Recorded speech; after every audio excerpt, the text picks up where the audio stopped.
They completely erased this baptized leader from the official first-century records. If these hidden documents are real, then the modern religious system relies on a massive lie. And today, we are going to dig up the exact ancient scrolls the bishops desperately tried to burn. Simon built a huge following in Samaria without ever performing a single magic trick in his life. But what exactly did he teach the crowds that made the Orthodox leaders so terrified of him? Hit that like button and subscribe right now before we expose this hidden piece of history. Drop a comment down below because this deep dive will completely change your view of the past. Now look at the busy streets of ancient Samaria, where this local man gathered massive crowds. People called him the magician, but he never pulled a coin from an ear or waved a wooden wand.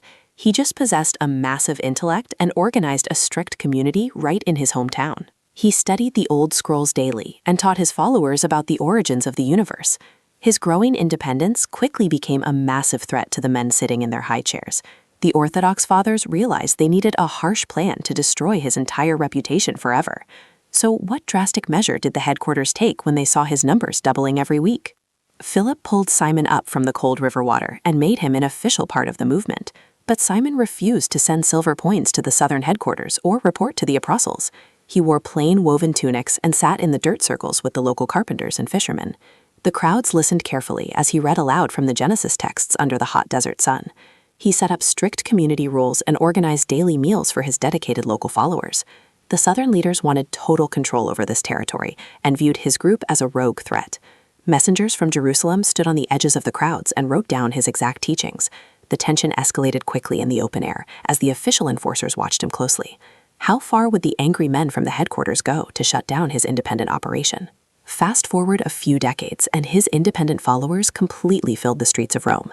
The Orthodox bishops sat in their expensive chairs and panicked as their own numbers dropped. They could not use swords legally, so an angry writer sat at a wooden desk and picked up his ink. The writer fabricated a brand new story and inserted it directly into the official book of Acts. He falsely wrote that Simon pulled out a bag of gold coins and tried to buy the Holy Spirit. In this fake story, the Apostle Peter screamed at the local teacher and told him to go to hell. The real Simon never met Peter in that town and absolutely never tried to buy any holy blessing. But the bishops copied this massive lie onto hundreds of parchment rolls to ruin his legacy. What happens when the public fully memorizes this fake narrative and targets the innocent believers? Before the smear campaign started, Simon traveled to the coast and met a woman named Helen. She possessed a sharp intellect, knew the ancient scriptures well, and spoke to the crowds boldly. He stood beside her on the wooden platforms and told the locals that she represented true wisdom.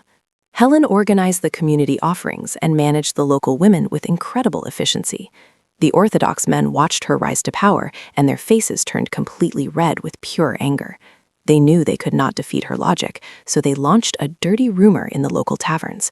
They told the public that Helen was just a criminal bought directly out of a dirty Syrian alley. Simon gripped his wooden podium tightly as he watched his closest ally destroyed by vicious lies. But the opposition did something even worse when they logged these rumors into their official books. The targeted community grabbed their papyrus rolls because they felt the extreme pressure rising. They urgently wrote a massive text called the Great Declaration to preserve their exact beliefs. This detailed document focused heavily on the first 6 days of creation and the root of all fire. You will not find a single recipe for magic tricks or rare bird feathers inside these old pages. They simply compared human blood and physical veins to the famous rivers flowing out of Eden. The followers gathered inside dark rooms and placed a single oil lamp on their wooden table.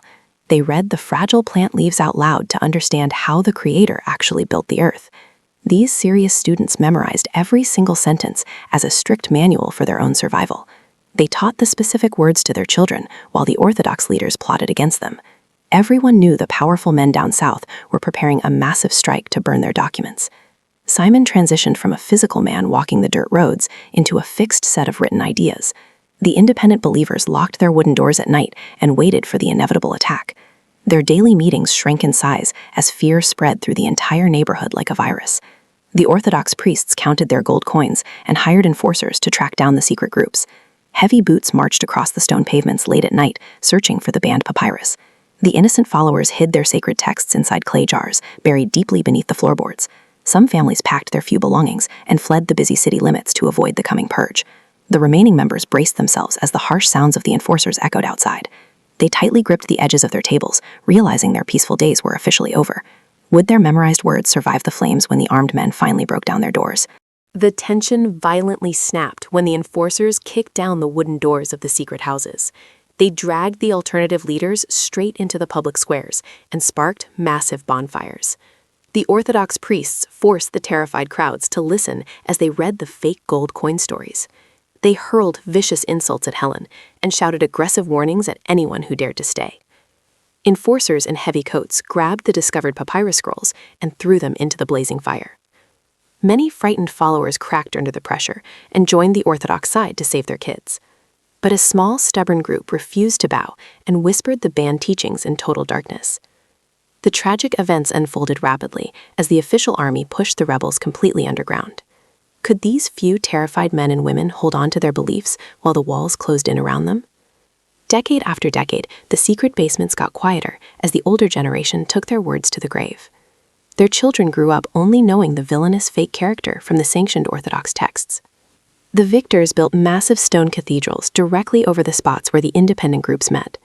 The winning bishops sat comfortably on their thrones and published encyclopedias to cement their total win. They aggressively shoved the brilliant northern teacher completely out of the historical framework. But inside the locked, dusty archives, the opposition writers accidentally preserved his actual thoughts. They copied small pieces of his original commentary to mock him, unaware they were saving his exact words. The vicious smear campaign worked flawlessly, turning a deep thinker into a greedy, magical fraud.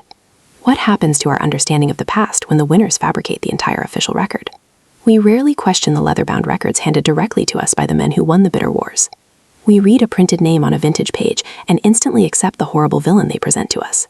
But history is packed with completely destroyed ancient documents and aggressively silenced thinkers.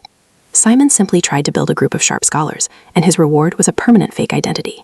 The actual historical facts stay hidden in the dry dirt, waiting for someone to dig up the raw evidence. We have to wonder how many other innocent leaders met a tragic end because they refused to obey. If you were given the power to erase your past at the absolute cost of your humanity, would you take it? The harsh reality of this completely forgotten man leaves us staring blankly at an incomplete puzzle. Drop your thoughts in the comments below, keep questioning the official texts, and see you next time.